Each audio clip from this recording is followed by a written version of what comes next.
Zgjedhje. Apo e pret vendin edhe një tjetër cikël zgjedhjesh?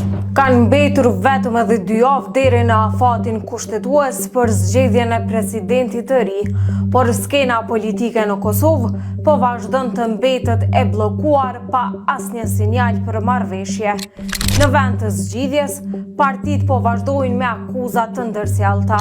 Opozita e fajson kryeministrin Albin Kurti që po e çon vendin drejt zgjedhjeve të reja, ndërsa nga qeveria thonë se duhet patjetër marrëveshje për të shmangur një tjetër proces elektoral.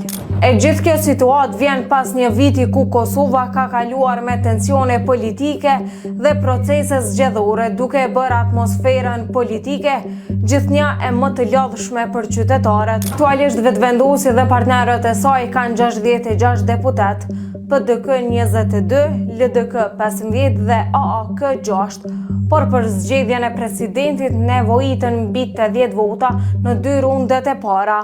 Në garë janë kandidatët e vetëvendosis, të cilët nuk arritën të sigurojnë as kvorumi në seancën e 5 marsit, duke e thelluar edhe më shumë bllokadën institucionale.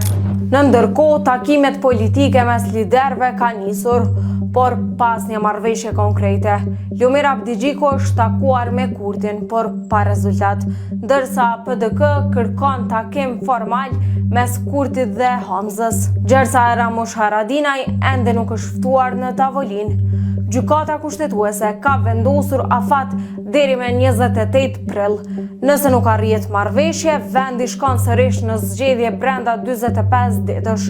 Një skenar që për shumë qytetar po shihet gjithnjë e më shumë i lodhshëm dhe monoton, pas gjithë cikleve zgjedhore të vitit të kaluar.